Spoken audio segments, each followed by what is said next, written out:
นี่คือบริเวณคาเฟ่พี่ตื่มได้มงนี่ตอนเช้ามันนี้ผู้ขาพามาเบิ่งคาเฟ่พี่ตื่มแล้วก็อ่างเก็บน้ำหัวหินตาดได้มงนี่ตัวนึงถ่ายทั้งนอกได้วันนี้ผู้ขามาถ่ายทั้งในได้คาเฟ่เพิ่นละนี่คาเฟ่จันตื่มเลยนี่ตอนเช้ามันนี้ผู้ขาพาข้ามพาสมอะไรมาบอกว่ามันจะเอาภาพสวยงามมาให้เบิ่งบริเวณพื้นที่ของจานตื่มหรือพี่ตื่มแล้วนี่คาเฟ่เพิ่นละมงนี่คาดว่าเพิ่นยังบ่เปิดตามเบิ่งก็ได้ลูกค้ามามื้อนี้ยังบ่เห็นวีวิวพี่ตื่มได้มื้อนี้เงียบได้บริเวณเนี่ยนี่คาเฟ่เราเงียบแสดงว่าเรายังบ่ได้เปิดกิจการตามเบิ่งนี่พี่ตื่มบ้านอ่างตำบลตาลเนาะลูกค้ามาบ่เห็นไผว่าง่าย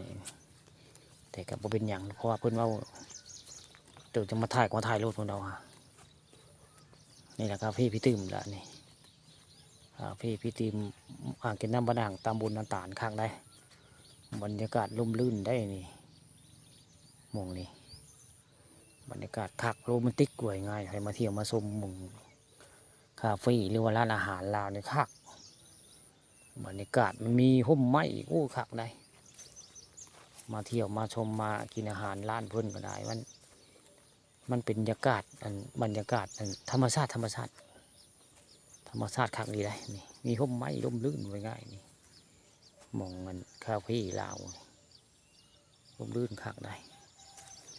หรืออย่างไรก็คักมันมีธรรมชาติเนาะสร้างมาเลยมากินอาหารบ้านๆหรือว่ากินอาหารร้านอาหารแล้วมีอย่างกับคักบริเวณนี้นี่แหละร้านอาหารพี่ตื่มละมงนี่ผู้ข่าปันคำเอามาให้เบิ่งเรื่องจริงพันโจ้ล่ะนี่ของพี่ตื่มของร้านอาหารเราได้นี่ตอนเช้ามันนี้ผู้ข่าพามาเบิ่งร้านอาหารของพี่ตื่มล่ะนี่เปิดร้านอาหารนี่ผู้เปิดผู้ข่ากับผู้จักได้แต่ผู้ข่าก็มาถ่ายปกติเนาะลายมาถ่ายก็มาถ่ายนะในร้านอาหารเราร้านอาหารตามสั่งในร้านอาหารพี่ตื่มนี่คักเลยบรรยากาศโอ้คักนี่แหละร้านอาหารพี่ตื่มบ้านอ่างตะบุญตาลเป็นแบบนี้แหละร่มรื่นได้นี่ใครมาเที่ยวมาชมก็คักบริเวณร้านอาหารพี่ตื่มหรือว่าเสียตื่มบ้านอ่างตะบุญตาลอ่างเก็บน้ำหัวหินตาดบ้านอ่างตำบลนาตาลละนี่ร้านอาหารพี่ตื่มคาเฟ่พี่ตื่มคาเฟ่ละนี่